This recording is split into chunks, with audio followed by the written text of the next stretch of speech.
Hi, and welcome to the second episode of the Vintage Cyclist. Today I'm showing you this, a 1937 CCM, or so I think. Now the thing is, it doesn't have any explicit branding on it, but I suspect that's because it was probably sold through Eden's or Sears. Like a lot of things were, things like typewriters even were sold like that, sold through a store, and all either were rebranded or had their branding removed. Now where I get the CCM from is right down there in the hub. It says CCM Patent 1937. And you'll see a picture of that right here. Or you won't, and I'll look like an idiot again. We'll just have to wait and see, shan't we? Anyhow, I purchased this bike today, actually, from a guy named Dave off Kijiji for 200 buckaroonies. It's a lot of money. It is a pretty darn nice bike. He finished restoring it. Restoring in quotations because obviously it doesn't look like new, but functionally it's pretty good. Well, yeah, come over here and I'll show you a bit of a tour of the bike. Right, so here's the bike. As you can see here, it's got some very nice, very swoopy cruiser bars with some very similar grips to the grips on another bike I have that you'll see in an upcoming episode. Down here you can see it's got some very, very nice fenders, the back of which is insanely rattly and makes a tremendous amount of noise anytime I use the bike. We've got a double spring coil seat. I don't really know what they're called, but they're very fancy looking, I must say. And you know what? It's actually pretty comfortable sometimes. Now this bike frame is actually quite large. I don't know if you could tell in the previous shot, but it is massive. The handlebars go up like midway up my chest, and the other biggest bike I have, which is a 1982 Velosport Michi, is dwarfed by this thing. It's just a very large bike. It's got 28 by something tires, I don't know. Hold on. I don't know, but the tire type will flash on screen right here, I think. And we've got a nice little reflector at the back, which I think is pretty cool. Now, I don't know an insane amount about bike history, but I did my fair bit of research to try and figure out actually the age of a different bike. But what's interesting to me is that a lot of the design language present in this bike was still around in some way, shape, or form up until the mid-60s. Which is interesting, that they didn't really change the design a heck of a lot over a period of about 3 decades. Now it is a single gear bike with a back pedal coaster brake, or whatever you want to call it, which you can see is mounted right here. The pedals are absolute garbage. They're those really crappy platform pedals, kind of similar to what was on the folding bike, except these are super smooth and rotate independently from the pedal housing, which is not good, I assume. If we want to take a tour to the other, or a step to the other side of the bike, you can see chain here is quite new compared to the bike. The tires are kind of cracked, but you know what, they'll hold up for now. It's no biggie. This is a very large rear cog. It's a heck of a lot bigger than I would have expected it to be, which means the bike is not crazy fast, but I mean, depending on your legs, you could probably get it going pretty quick. It's got a double-sided kickstand. Those are fun, except for some reason this lifts the front wheel off the ground, as you can see. I don't know why it's so tall, but it is. Another thing I find interesting about this bike is the space between the fender and the wheel. And there's a lot of bikes like this, or a lot of bikes from the same era that have that same attribute. And it's a really big gap here. It's like a gap of maybe 2 to 3, or no, it's closer to like 2 centimeters, I think. Something you might find interesting is the seat post, which is not the traditional shape, and you can't see crap from over here, so let me just overlay it with a different video. It is L-shaped, which is interesting. Also quite common at the time, but obviously not so much now. And the frame dips down at the end, so you can lower the seat a lot more. Over to the front fender, you can see it's also got that same huge gap between the tire and the fender, and a very lovely little blue cap at the end, which the back has as well. Now I just want you to look at the crank for a second. You see this bolt here and this incredibly loose washer that I didn't notice until now? Well, I find them very interesting because unlike most modern cranksets, it is incredibly easy to remove this from here. You don't need anything specialized, just a wrench, push out that pin, boom, crank removed. I think that's pretty cool. Also, made in England.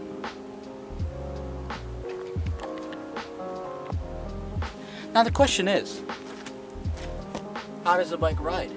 And you know what? Pretty good.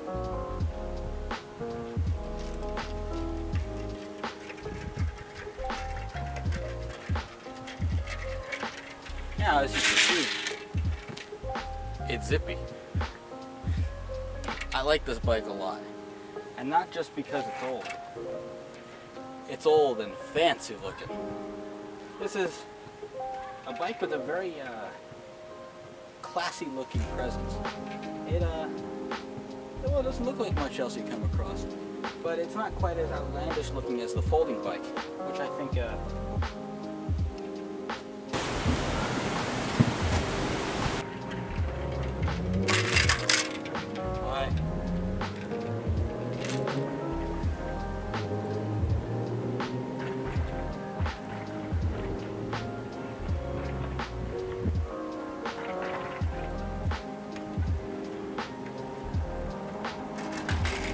already had a question. How about a statement? This is a great bike. So I know it's a bit of a flat recommendation, but you know what? If you can find one, I recommend getting yourself a 30s Cruiser. It's a very nice experience. It's comfortable, large, it's got pedals. Did I mention it's got wheels?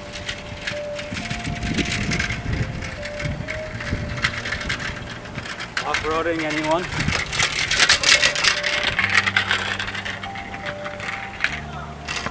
And the best part is, if you're on anything other than the smoothest ground in the world, you've got a soundtrack that follows you everywhere by the back fender. I can certainly say it's better at going on grass than the folding bike is.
And would you look at that?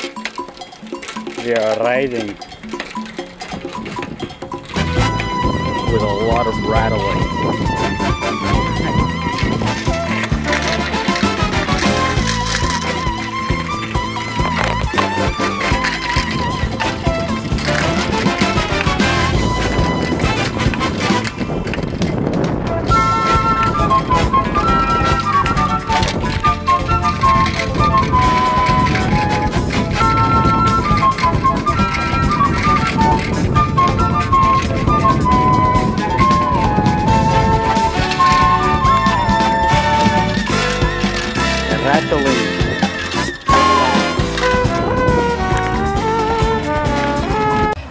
What the hell's this?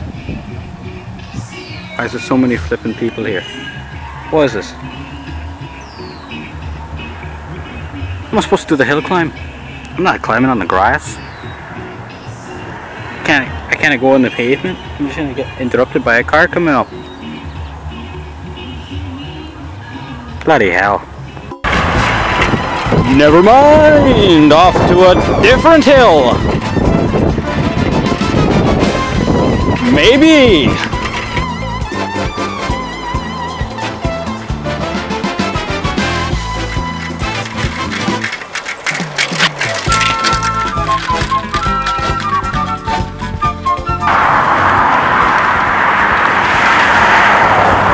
Well, you're here. Now you've got to make the journey down the hill.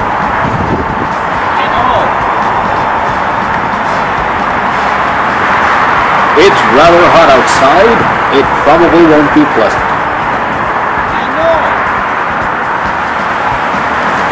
I'm just here to tell you the circumstances.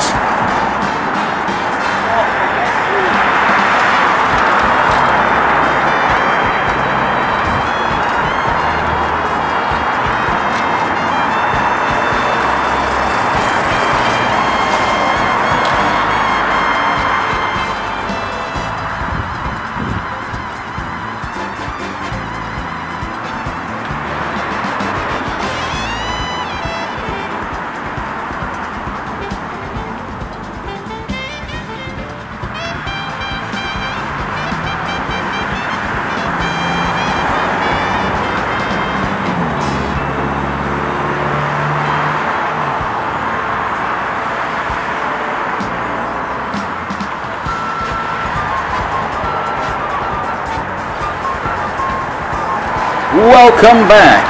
How was it? Oh,